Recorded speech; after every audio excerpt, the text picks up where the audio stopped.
দেখো টাইম কম নেব, হ্যাঁ। দুই সংখ্যা লসাগু, তাদের গসাগুর 12 গুণ এবং লসাগুর যোগফল 403, যদি একটি সংখ্যা 93 হয় অপরটি কত। তো এখান থেকে আমাদের প্রথম কাজ হবে লসাগু গসাগুটা বের করে নেওয়া। দেখো দুটো সিস্টেম আমরা করতে পারি। যখন গুণফল টুনফল এখানে যোগফল দেওয়া আছে তাহলে আমার এক্স ধরার কোনো প্রয়োজন হয় না যোগ বিয়োগের ক্ষেত্রে। যখন গুণফল বলে তখন তোমরা এক্স ধরবে, সুবিধা হবে। দেখো এখানে যোগফল আছে মানে কি, আমরা ধরবো কি যে দুই সংখ্যার লসাগু তাদের গসাগু এর 12 গুণ। তাহলে এইচসিএফ আর একটা হচ্ছে কি এলসিএম, তাই তো। এইচসিএফ যদি 1 হয়, লসাগু তার 12 গুণ মানে কত হবে? 12 হলো। বলে যোগফল 403, আমাদের হিসাবে যোগফল কত? তাহলে 13 মানে 403 কত গুণ বেশি? দেখো কাটাকুটি করলে 3 13 39, 1 রইলো, 13 কে 13, তাহলে 31 গুণ বেশি। তাহলে বলতে পারি আমরা 31 এই 31 হচ্ছে কি এইচসিএফ, এইচসিএফ কত? 31। আর দেখো ইন্টু, এটা কিন্তু বোকামি করে কোনো বড় গুণ করার কোনো দরকার নেই, যে 12 ইন্টু 31 গুণ করার কোনো প্রয়োজন নেই। কারণ 12 ইন্টু 31 গুণ করলে কত হবে? এলসিএম। তাহলে এটা এটা হলো এলসিএম গুণ করলে। এর আমি গুণ কেন করলাম না, কারণ দেখো আমাকে এখানে লসাগু ইন্টু গসাগু, এটা হচ্ছে লসাগু, এটা কিন্তু লসাগু, কারণ অপর সংখ্যা দিয়ে কাটলে অন্য সংখ্যাটা পাই। তাহলে এটা পেলাম কি গসাগু ইন্টু লসাগু বাই একটি সংখ্যা দিয়ে ভাগ করলে অপর সংখ্যাটা পেয়ে যাবে। 93 দিয়ে ভাগ করলে অপর সংখ্যাটা, তো এটার সঙ্গে দেখতে হয় 3 গুণ আছে এটা, আর 3 4 12, তাহলে কতটা ইজি হয়ে গেল। তাহলে 4 31 কত হয়? 4 অক্ষে 4, 3 4 12, 124 আনসার অপশন নম্বর এ। বুঝতে পেরেছো? সিম্পল, মানে লসাগু গসাগুর এই টাইপটা একদম বেস্ট টাইপ। নেক্সট, বুঝতে না পারলে জিজ্ঞাসা করার চেষ্টা করো, আমি বুঝিয়ে দেবো, হ্যাঁ। কোন বৃহত্তম সংখ্যা দিয়ে 43, 91 এবং 183 কে ভাগ করলে প্রতি ক্ষেত্রে একই ভাগশেষ? তো এরকম টাইপের অঙ্ক প্রায়ই পরীক্ষায় আসে, কি করতে হয়? ডিফারেন্স বের করতে হয়। তাহলে প্রথমে বড়টার থেকে মেজরটা বিয়োগ করো, কত হচ্ছে? বিয়োগ করলে 83 আর 9 কত হয়? 92, একটা এলো 92, ভেরি গুড। নেক্সট দেখো আর একটা আছে 43 থেকে, তাহলে 43 100 কত আসছে? এটা 140 আসছে, একটা এলো 140, মানে বড়টার থেকে ছোটটা। এবার মেজরের থেকে ছোটটা বাদ দাও, তাহলে কত আসছে? 48 আসছে। এবার অপশন গুলো খেয়াল করো, এবার এদের গসাগুটা বের করলেই কিন্তু অ্যান্সার। অপশন গুলো খেয়াল করলে এদের গসাগু কোনটা হয়? 13 দিয়ে দেখো প্রত্যেকটা সংখ্যাকে তুমি ভাগ করতে পারবে না, 9 দিয়ে ভাগ যাবে না প্রত্যেকটা, 7ও যাবে না, 4 দিয়ে দেখো প্রত্যেকটা সংখ্যা বাদ যাচ্ছে। 4 দেখো 4 23 192 হয়, সরি শুধু 92 হয়। 4 দিয়ে কাটলে এখানে কত হচ্ছে? দেখো 4 35 140, তারপরে 4 12 48। দেখো এইবার কিন্তু আর কোনোটা যাবে না, 23 তো নিজেই মৌলিক সংখ্যা, তাদের ভাগ যাওয়ার প্রশ্নই আসে না। তাহলে আমরা দেখলাম গসাগু, গসাগু মানে যে সংখ্যাটা যে প্রত্যেকটা সঙ্গে ভাগ করা যায়। 4 হয়ে গেল অ্যান্সার, অপশন এ তে অ্যান্সার। নেক্সট, হ্যাঁ দেখলে বোঝা যাচ্ছে, একটু প্র্যাকটিস থাকলে তাই হবে। দুই ব্যক্তির বয়সের পার্থক্য হলো 10 বছর। 15 বছর আগে বড় জনের বয়স ছোট জনের বয়সের দ্বিগুণ ছিল, ভালো করে বুঝবে। 15 বছর আগে 1:2 ছিল, এটা কত বছর আগে? 15 বছর। এইবার একটা সিম্পল লজিক তোমরা আমাকে বলো, আজকে যদি আমার আর তোমার বয়সের পার্থক্য 10 বছর পরে 10 বছর হয়, 20 বছর পরে গিয়েও কিন্তু সেই 10 বছরেরই পার্থক্য থাকবে, তাই তো? এটা থেকেই যাবে। তাহলে 1:2 যদি থেকে থাকে, তাহলে এদের পার্থক্য কত? 1। তো 1 মানে কত বলছে? বয়সের পার্থক্য 10। তাহলে বলতে পারি 15 বছর আগে একজনের বয়স ছিল 10 অক্ষে 10 আর একজনের ছিল 20। অ্যান্সার কি চাইছে? বড় ব্যক্তির বর্তমান বয়স, তাহলে এটা 15 বছর আগের ঘটনা, তাহলে 15 বছর আগের ঘটনা যদি এটা হয়, তাহলে তার সঙ্গে 15 অ্যাড করলে আমি বর্তমানটা পেয়ে যাব। তাহলে এদিকে 5 আর এদিকে 3, 2 1 3, তাহলে 35 বছর। তাহলে বড় ব্যক্তির বয়স পেলাম কত? 35 বছর। বুঝতে কারোর অসুবিধা হলে জিজ্ঞাসা করবা, অপশন বি হয়ে যাবে কারেক্ট অ্যান্সার। সিম্পল অঙ্ক কিন্তু।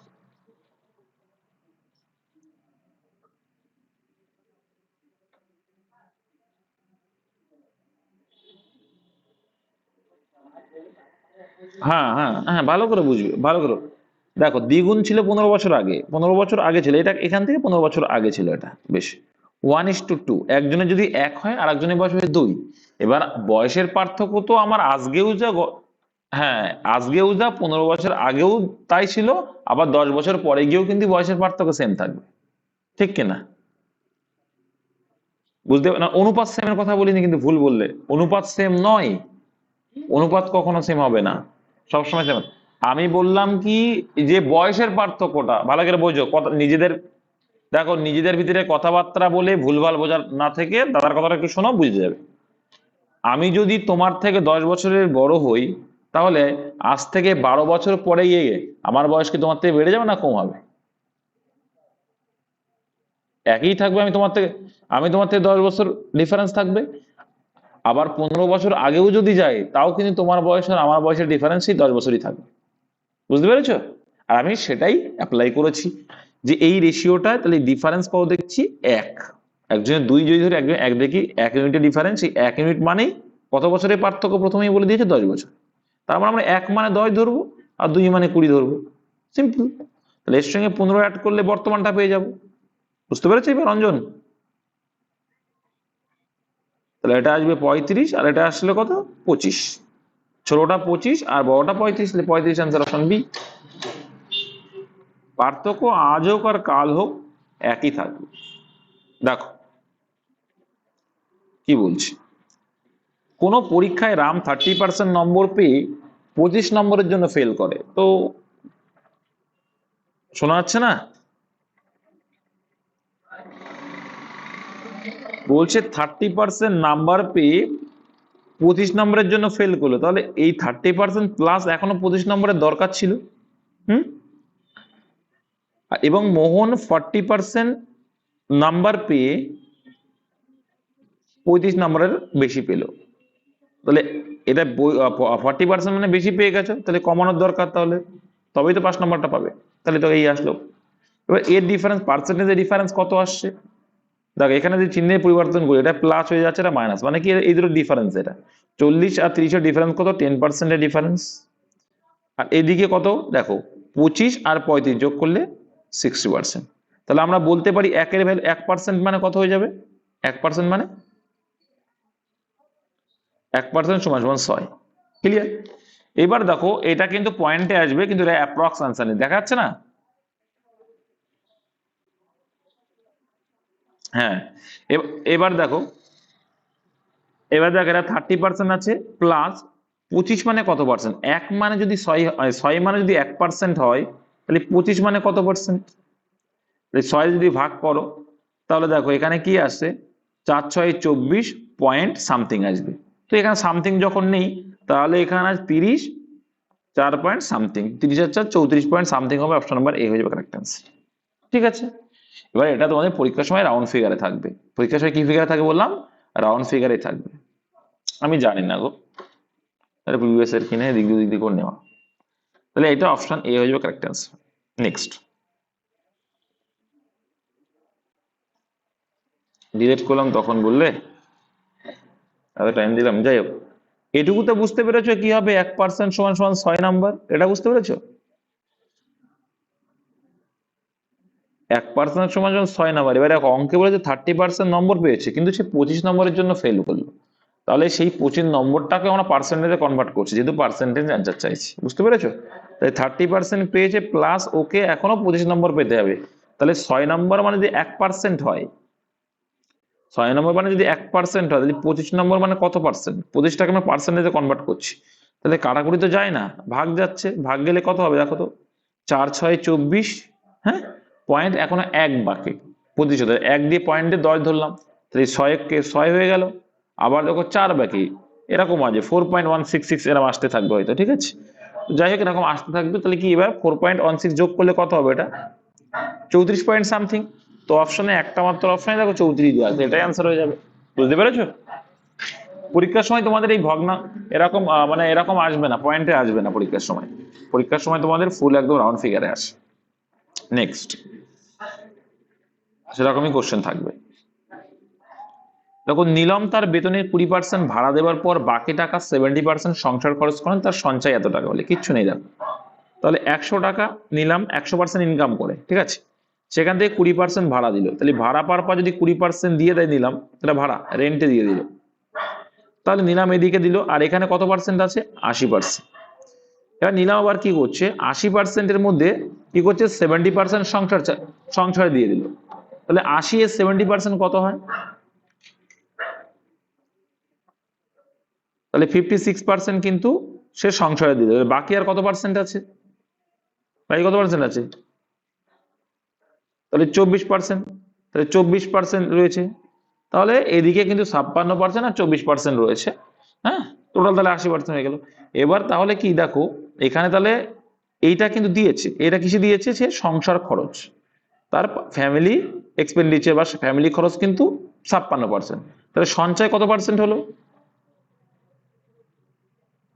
এবার যারা বুঝতে পারছো না যে 56%টা কিভাবে এলো, এই 80 এর উপরে কিন্তু 70% সংসার খরচ, 70% মানে কত হয়? তাহলে এই শূন্য কাটা, তাহলে সাদাটা কত? 56% হচ্ছে। বুঝতে পেরেছো?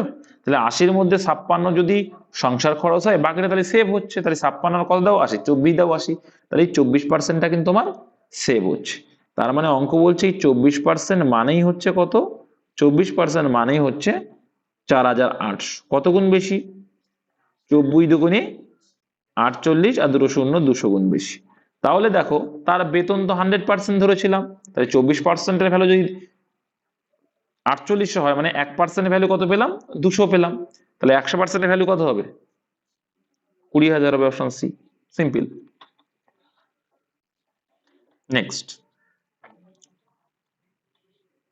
এক ব্যক্তি 178 টাকা একটি বস্তু বিক্রয় করায় 11% ক্ষতি হয়, কত টাকায় বিক্রি করলে 15% লাভ হবে? কিচ্ছু নেই, 100% যদি আমার ক্রয়, আচ্ছা আমাকে বুঝতে দাও বলতে দাও অঞ্জন। তাহলে বলছে 11% ক্ষতি হয়েছে, তাহলে 100% থেকে যদি 100-র ভিতরে যদি 11% ক্ষতি, তাহলে কত পার্সেন্টে বিক্রি করলে? 89%-এ বিক্রি করলে।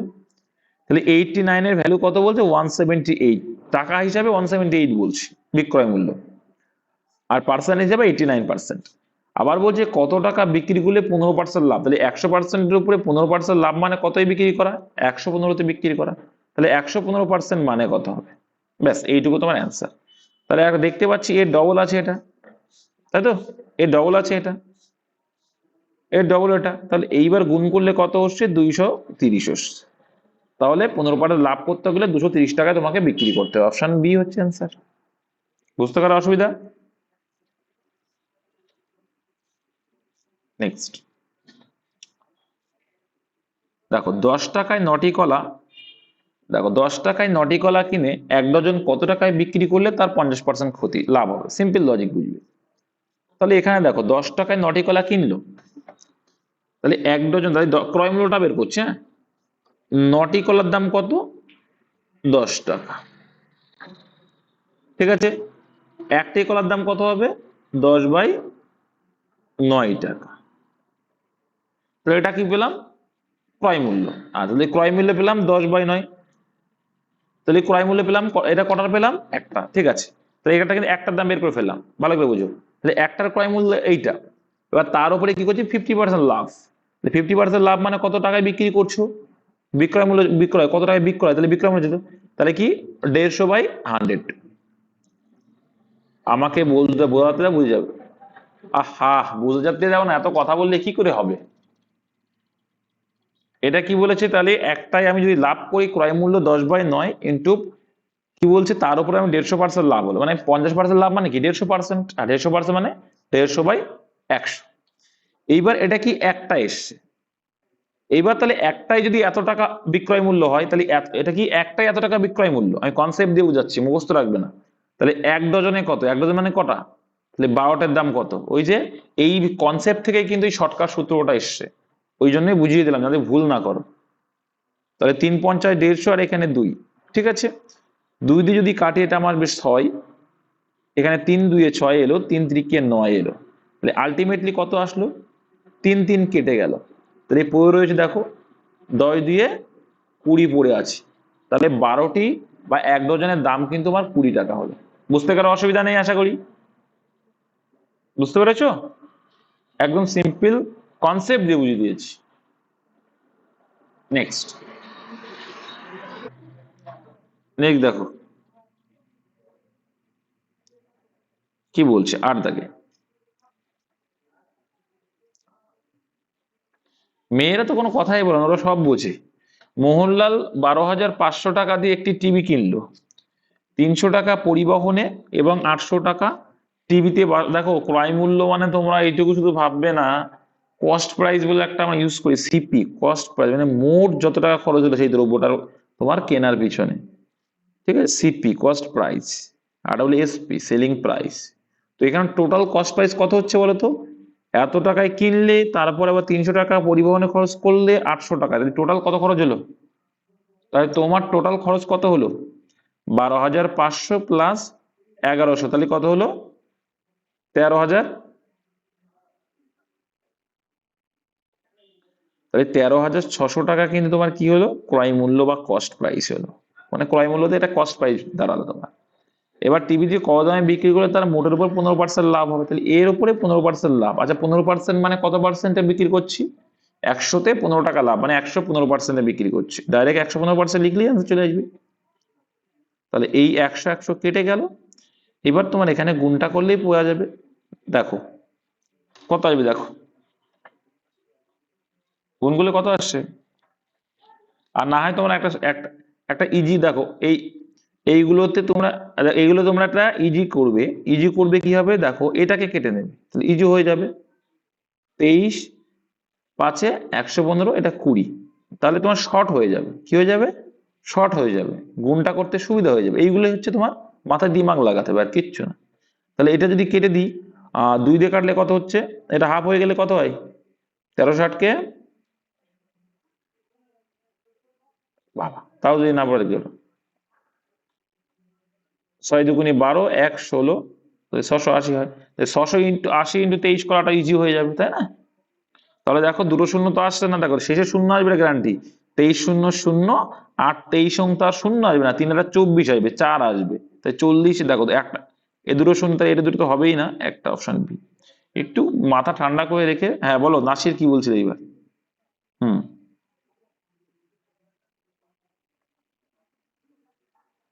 হুম।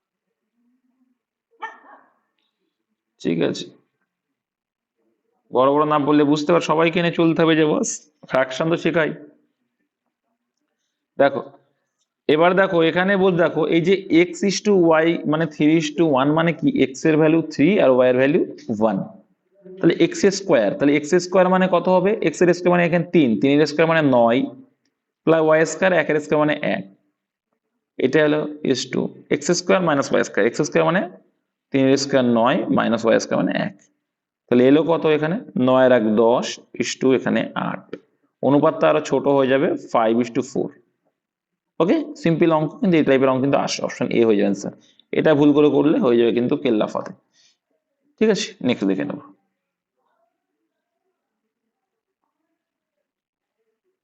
10 দাগে ছিল, দেখো এ বি সি একটি ব্যবসা শুরু করে, 1 বছরে এ মোট লাভের 1/3 পায়, বি 1/4 পায়। তো এখানে আমরা যখন এই ভগ্নাংশ আসবো, আমরা কিন্তু এলসিএমটা করে নেবো হরের।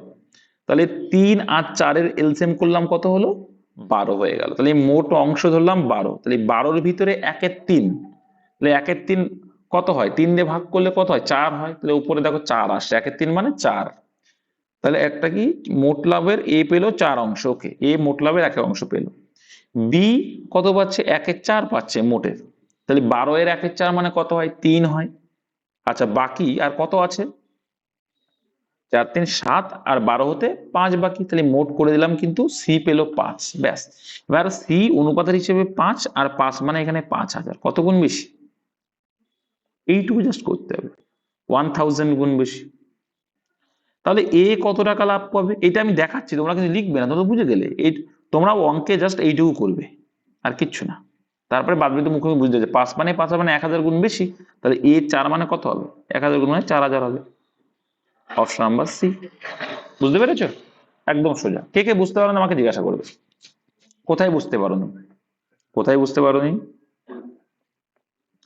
আর 4 আর 3 বুঝতে পেরেছো, তাহলে এই 12টা বুঝতে পেরেছো কেন কোথাতে এলো। হ্যাঁ, তাহলে হর বোঝো তো, লব আর হর বোঝো তো। হর আছে 3 আর 4, হ্যাঁ, এক্সচেঞ্জ নয়, এটা কি করা হয়েছে, এটাকে হরগুলোর এলসিএম করলে কি পাবো আমরা, মোট মানটা পাই, মানে মোট অংশটা পাই। তাহলে মোট অংশ পেলাম 12, তাহলে 12 এর 1/3 অংশ কত হয়, এ পেয়েছে 12 এর 1/3 অংশ, কত হয়, 12 ইন্টু 1/3 করো, কত হয়, 12 ইন্টু 1/3, 4 হলো। আবার 12 বি পাচ্ছে 12 এর 1/4, কারণ মোট তো আমি 12 করেছি, তাহলে কত হয়, 1/4 মানে 3 হয়। তাহলে ওরা তো 3 জন আছে, তাহলে 2 জন পেলে কত, 12-র মধ্যে 7 পেলো, তাহলে বাকি সি নিশ্চয়ই কত পাচ্ছে, 5 পাচ্ছে। তাহলে অনুপাতটা পেয়ে গেলে তুমি, 4:3:5 অনুপাত ওরা পাচ্ছে। তো এখানে 5, এখানে দেখো সি, সি 5 মানেই বলছে কত, 5000, তাহলে কত গুণ বেশি, অনুপাতের থেকে 1000 গুণ বেশি। তাহলে এ যদি 4 হয়, 4 এর 1000 গুণ করতে হবে, করলে আনসার চলে আসবে। ক্লিয়ার? নেক্সট 11 নম্বর দাগটা দেখো, এ ও বি যথাক্রমে 3000 টাকা ও 4000 টাকা নিয়ে একটি ব্যবসা শুরু করে। এ ব্যবসা চালানোর জন্য লভ্যাংশ থেকে প্রতি মাসে 10 টাকা হিসাবে বেতন পায় এবং বাকি লভ্যাংশ মূলধনের অনুপাতে বণ্টিত হয়। কোনো এক বছরও এ মোট 390 টাকা লভ্যাংশ হবে। প্রথমেই কি বলেছি, এখানে সময়টা দেখো ফিক্স কিন্তু, তাই তো, বি কত টাকা পায়, সময় ফিক্স, তাহলে সময় নিয়ে কোনো কাজ নেই। যখন সময় ফিক্স থাকে তখন বিনিয়োগের রেশিওটাই কি হয় বলেছিলাম, বিনিয়োগের রেশিওটাই কি হয়, লভ্যাংশের অনুপাত হয়। এবার তোমাদের আমি বলেছিলাম তার শূন্য আছে যে কটা প্রথমেই কেটে দেবে, তাহলে এখানে 3টে শূন্য আছে, এরও 3টে শূন্য আছে, ও রেশিও পেয়ে গেলে কি 3:4, বিনিয়োগের রেশিওটা এটা। আর যেহেতু তোমার সময় ফিক্স, তাহলে বিনিয়োগের রেশিওটাই, দুজনের বিনিয়োগের রেশিওটাই কি হয়ে যাবে এখানে, লভ্যাংশ রেশিও হয়ে যাবে। এবার বলছে, আমরা বলছি এ পেয়েছে 3, অঙ্কে বলছে 390, কত গুণ বেশি, কত গুণ বেশি,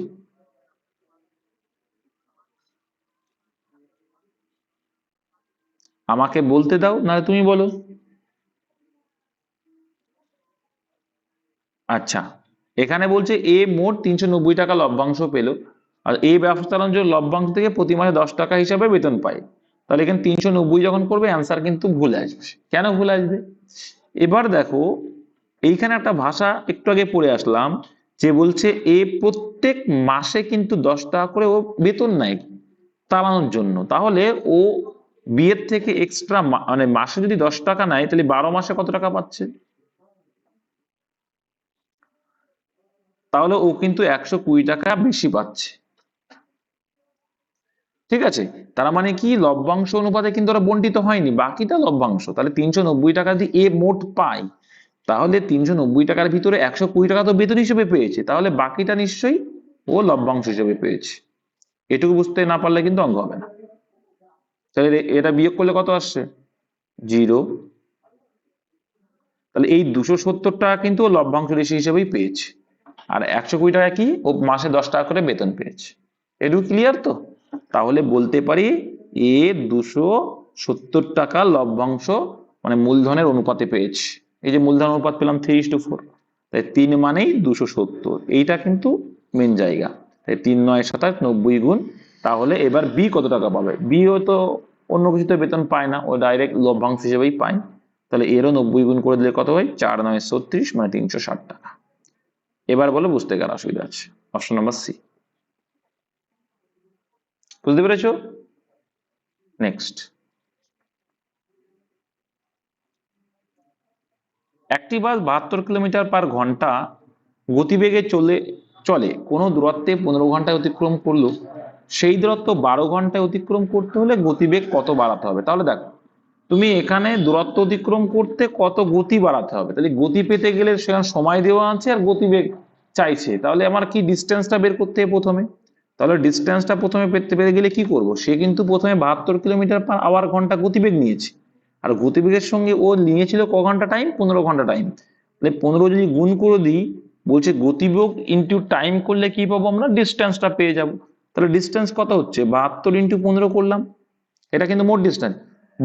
শোনো আমি বলছি, বোকামি করে কিন্তু গুণ করবে না, বোকামি করে গুণ করবে না, এটা তো বুঝে গেলে যেটা কি আসলো মোট ডিস্টেন্স, এটা কি এলো মোট ডিস্টেন্স। এবার এই মোট ডিস্টেন্সকেই তুমি যখন এই যে 12 ঘন্টা সময় নিতে হবে এবার, তাহলে সেই মোট ডিস্টেন্সটাকে যদি আমি 12 ঘন্টা দিয়ে ভাগ করি, তাহলে এখন আমার স্পিড কত পেয়ে যাব? বুঝতে পেরেছো কি বলতে চাইছি?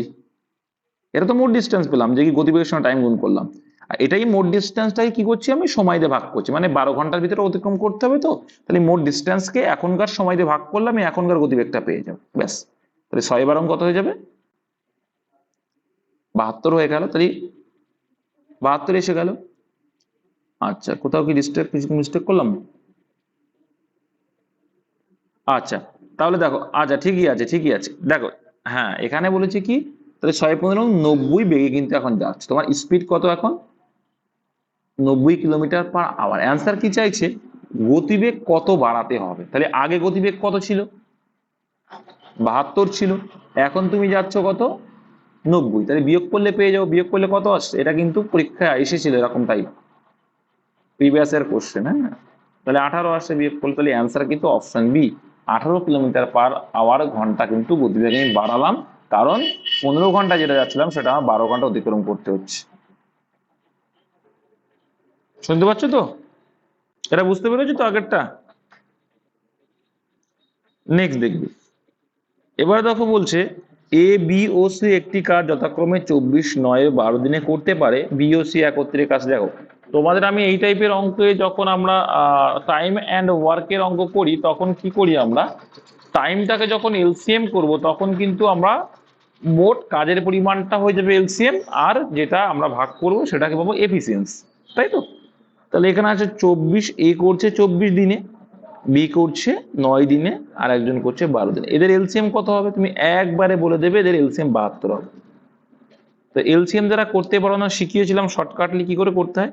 দেখতে যে বড় মানটাকে ভাগ করা যাচ্ছে কিনা, দেখো বড় মানটাকে 24কে দেখো 12 দিয়ে ভাগ যাচ্ছে, বেশ, কিন্তু 9 দিয়ে ভাগ যাচ্ছে না। তাহলে কিন্তু 24-এর ডবল করো, 24-এর ডবল করলাম 48, 12 দিয়ে যাচ্ছে কিন্তু 9 দিয়ে যায় না।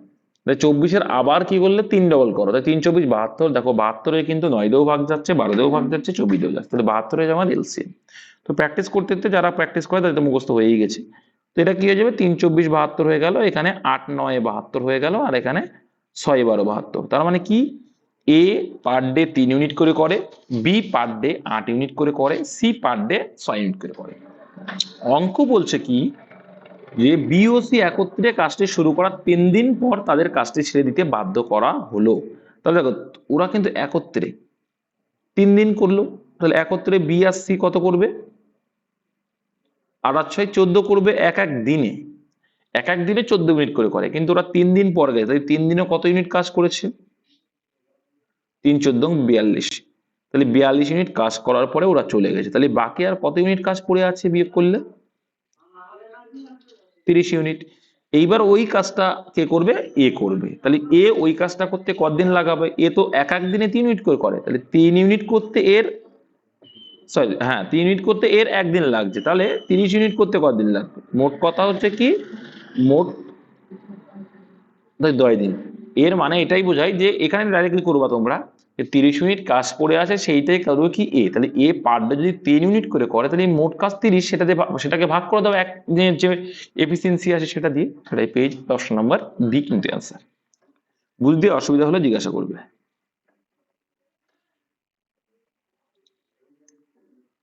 14 দাগ দেখো, বুঝতে অসুবিধা নেই তো, জিজ্ঞাসা করবে কিন্তু। বারে বারে আমাকে কেন বলতে হবে যে মানে বুঝতে পারছো কিনা? না পারলে অবশ্যই জিজ্ঞাসা করবে। লাইফে এটা যতক্ষণ না শিখতে পারবে যে দাদা আমি বুঝতে পারিনি, লোকে হাসলো, বুঝতে পারলো না, এত ইজি পারছিস না, লোক করলো মক করলো তোমার উপরে, কোনো বিষয় না, চাকরি তোমাকে পেতে হবে। এই জিনিসটা যতদিন না বুঝতে হবে চাকরি পাওয়া টাফ আছে। দেখো বলছে একটি নৌকা স্রোতের অনুকূলে বেগ ঘন্টায় 10 কিলোমিটার। তার মানে কি, অনুকূলের মানে ডাউন স্ট্রিম, অনুকূলের বেগ কত বলছে? 10 কিলোমিটার/আওয়ার। এটা কি বেগ? এটা কিন্তু প্রত্যেক ঘন্টায় তোমাকে বের করে নিতে হবে, ঠিক আছে? Down stream 10 কিলোমিটার/আওয়ার। এবং ও যে কি স্রোতের বেগ ঘন্টায় 2 কিলোমিটার/আওয়ার। স্ট্রিম, স্ট্রিম মানে স্রোতের বেগ কত আসছে? 2 কিলোমিটার/আওয়ার। এবার অ্যান্সারটা যে কি, প্রতিকূল। খুব সোজা। তো তোমরা শিখেছো যে তোমার অনুকূল থেকে যখন স্রোতের বেগটা 2 বার বাদ দেবো, কয়বার বাদ দেবো? 2 বার বাদ দেবো, তখন আমরা কি পাই? প্রতিকূলটা পাই। তাহলে 10-এর থেকে 2 বার বাদ দেওয়া মানে কি, 10 থেকে স্রোত 2 বার বাদ দেওয়া মানে কি, ডবল বাদ দিতে হবে, 2 আছে মানে 4 বাদ দিতে হবে, তাই 10 থেকে 4 বাদ দিলে 6। Option number B. কেন হয় এটা? কারণ আমরা জানি অনুকূল থেকে যখন স্রোত বাদ দিই তখন কি পাই আমরা, নৌকার বেগ পাই, স্থিরের বেগ পাই। আর স্থিরের থেকে যখন আবার স্রোত বাদ দেবো তখন কি পাবো, প্রতিকূল পাবো।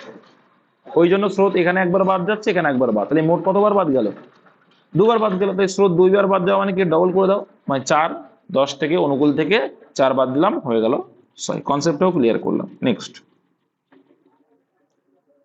লাস্ট অঙ্ক 15 দাগ দেখো, স্রোতের গতিবেগ ঘন্টায় 6 কিলোমিটার ও স্রোতের প্রতিকূলে নৌকার গতিবেগ ঘন্টায় 16 কিলোমিটার হলে স্রোতের অনুকূলে নৌকার গতিবেগ, সিম্পল অঙ্ক একদম। দেখি স্রোতের গতিবেগ 6, স্ট্রিম বলেছে কত, 6 কিলোমিটার পার আওয়ার, স্রোতের প্রতিকূলে কিন্তু বলছে 16 কিলোমিটার, তাহলে প্রতিকূল কত, 16। তো আমরা জানি প্রতিকূলের সঙ্গে যখন স্রোত যোগ করব তখন কি পাবো, স্থির পাবো। আর এই স্থিরের সঙ্গে যখন আবার স্রোত যোগ করবো তখন কি পাবো, অনুকূল পাবো। তো টোটাল কত হলো, বুঝতে পারছো? তাহলে 28 কিলোমিটার পার আওয়ার কিন্তু অনুকূল। এটা কিন্তু কনসেপ্ট, তাহলে তোমার কনসেপ্ট ক্লিয়ার নেই। যে বললো আর একবার বলুন, তার কোনো কনসেপ্ট ক্লিয়ার নেই। দেখো নৌকা স্রোতের অঙ্কে বলছে একটা স্থির, মানে নৌকা স্রোতের স্থির মানে কি, যখন নদীর জল বা সমুদ্রের জল যাই বলো না কেন, কোনো স্রোত থাকবে না। যখন কোনো স্রোত থাকবে না তার মানে কি, তোমার নৌকা মানে তোমার গায়ে যতটা শক্তি, তার মানে কি নৌকা তুমি যতটা চালাতে পারো ততটা যাবে, তাই তো? এটুকু বুঝে বুঝতে পেরেছো, যে জিজ্ঞাসা করছিলে এটা বুঝতে পেরেছো? এইবার দেখো তোমার যদি স্রোত যেদিকে যাচ্ছে, মানে তুমি দেখো উত্তর থেকে দক্ষিণে স্রোত যাচ্ছে, তুমিও উত্তর থেকে দক্ষিণে যাচ্ছ, তাই তোমার নৌকার বেগটা বেড়ে যাবে না কমে যাবে, বেড়ে যাবে। কতটুকু বাড়বে, তোমার স্থির মানে কি, তোমার নৌকার বেগ যতটুকু ছিল আর তার সঙ্গে স্রোতের বেগটা যতটুকু সেইটুকু অ্যাড হবে। তোমার নিজস্ব তো একটা বেগ আছে, আবার স্রোতের বেগটাও অ্যাড হচ্ছে, তাহলে অ্যাড হওয়া মানে কি, তোমার গতিবেগটা বেড়ে গেল, তাহলে তোমার জন্য সেটা কি হলো, অনুকূল পরিবেশ তৈরি হলো না প্রতিকূল পরিবেশ তৈরি হলো? তুমি গন্তব্যস্থলে তাড়াতাড়ি যাচ্ছ, তার মানে কি অনুকূল পরিবেশ সৃষ্টি হলো। তাই বলছে স্থিরের সঙ্গে যখন স্রোত অ্যাড করলাম কি পেলাম আমি, অনুকূল পেলাম। এইবার দেখো স্থিরের থেকে যখন যখন স্থির জল ছিল কোনো ব্যাপার না, এবার স্রোত যেদিকে যাচ্ছে তার উল্টো দিকে আসছো, তাহলে তোমার স্থিরের যে তোমার তোমার যে বেগটা ছিল মানে স্থির বেগ কমে যাবে না বেড়ে যাবে, কমে যাবে। তাহলে কতটুকু কমবে, যতটুকু স্রোত বাধা দিচ্ছে, মানে যতটুকু স্রোতের বাধা, তাহলে এটা বিয়োগ করলে কি পাবো, প্রতিকূল পাবো। বুঝতে পেরেছো? এইটুকু। এবার দেখো তোমার প্রতিকূলের বেগ বলেছে কত, বলেছে প্রতিকূলের বেগ 16। এবার দেখো উল্টো দিকে যদি যায় তাহলে 16 তোমার আসছে কি, যখন বাধা পেয়েছো তখন তোমার স্রোত কমিয়ে দিয়েছে, এনে 16 করে দিয়েছে, তাহলে এর সঙ্গে যদি স্রোতটা অ্যাড করি তাহলে তোমার নৌকার বেগটা পেয়ে যাব। ক্লিয়ার? প্রতিকূলের সঙ্গে যখন আমি আবার এক্সট্রা, দেখো তোমার স্থিরে বেগ ছিল একটা, সেখান থেকে তোমাকে স্রোত কমিয়ে দিয়ে 16 করে দিয়েছে, তাহলে নিশ্চয়ই স্রোতটা যদি অ্যাড করি তাহলে তোমার নিজস্ব বেগটা পেয়ে যাবো, মানে স্থিরের বেগটা পেয়ে যাবো। বুঝতে পেরেছো এটুকু? তাহলে এটা পেলাম স্থির। এবার তারপরে আবার যদি স্রোত অ্যাড করি তখন কি হবে, মানে স্থির তো ছিল, স্থিরের সঙ্গে স্রোত অ্যাড করা মানে তুমি অনুকূলের দিকে যাচ্ছ, তার জন্য আবার স্রোত যোগ করলাম, টোটাল কি পেয়ে গেলাম তাহলে 28। Option number A. বুঝতে পেরেছো? প্রতিকূল থেকে স্থিরের জন্য 6 অ্যাড করেছি, তারপরে আবার স্রোত যোগ করে অনুকূলে গেছি। এইটুকু কনসেপ্ট ক্লিয়ার রাখো, আগেরটাও সেম হিসেবে। আগেরটা অনুকূল ছিল, অনুকূলের থেকে দেখো স্রোত মাইনাস করলে স্থির আসে, আবার স্থির থেকে আবার যদি স্রোত মাইনাস করি প্রতিকূল আসে, আগেরটা কিন্তু তাই করেছিলাম, ওই জন্য মাইনাস করতে করতে এসেছিলাম। জাস্ট জেনারেল কনসেপ্টটা ক্লিয়ার রাখো। নৌকা স্রোতের অঙ্ক খুবই সোজা। নৌকা স্রোতের অঙ্কে শুধু মাথায় রাখতে হবে যে যেভাবেই থাকুক না কেন তোমাকে কি আনতে হবে, কিলোমিটার পার আওয়ারে তোমার গতিবেগটা নিয়ে আসতে হবে। ঠিক আছে? তো স্রোত দেওয়া থাকবে, স্রোত, আর হচ্ছে এদিকে কি, স্থির, স্রোত আর স্থির থাকলো, বা কখনো থাকবে তোমার অনুকূল প্রতিকূল, কখনো কখনো অনুকূল প্রতিকূল রেশিও থাকবে। মাথায় রাখবে যে অনুকূল এর উল্টো হয় প্রতিকূল। কি বললাম? অনুকূলের উল্টো হয় প্রতিকূল। অনেক কিছু মাথায় রাখবে এগুলো। দেখো তোমাদের অঙ্ক ক্ষেত্রে যেমন এই নৌকা স্রোতের ক্ষেত্রে অনুকূলের রেশিওর উল্টো কি হয়, প্রতিকূল। অনুকূলের উল্টো কি হয়, প্রতিকূল। যেমন দেখো অনুকূলের গতিবেগ যদি 2:3 হয়, এর একটা স্পিড আর টাইমের রেশিও তার উল্টে যায়, 3:2 হয়ে যায়। এইগুলো খেয়াল রাখতে হবে। আর অনুকূল প্লাস প্রতিকূল বাই 2 করলে কি পাই আমরা, স্থির জলের গতিবেগ পাই, মানে তোমার গতিবেগটা পাবো। আবার অনুকূল মাইনাস প্রতিকূল বাই 2 করলে স্রোতের বেগ পাই। তাহলে এইটুকুই হচ্ছে নৌকা স্রোতের কনসেপ্ট, আর কিচ্ছু নেই। এইটুকু, জাস্ট এইটুকু তোমার নৌকা স্রোতের কনসেপ্ট, আর কিচ্ছু নেই। বুঝতে পেরেছো? এই ছিল 15টা অঙ্ক। আশা করি প্রত্যেকে ক্লিয়ারলি বুঝতে পেরেছো, কনসেপ্ট বুঝতে পেরেছো। আর আমি অলওয়েজ চেষ্টা করি কনসেপ্টটা তোমাদের ক্লিয়ার করা। অঙ্ক সোজাই লাগবে, যখন তুমি কনসেপ্ট ক্লিয়ার হয়ে যাবে তখন অঙ্ক সোজা লাগবে। চলো, এই পর্যন্ত ছিল।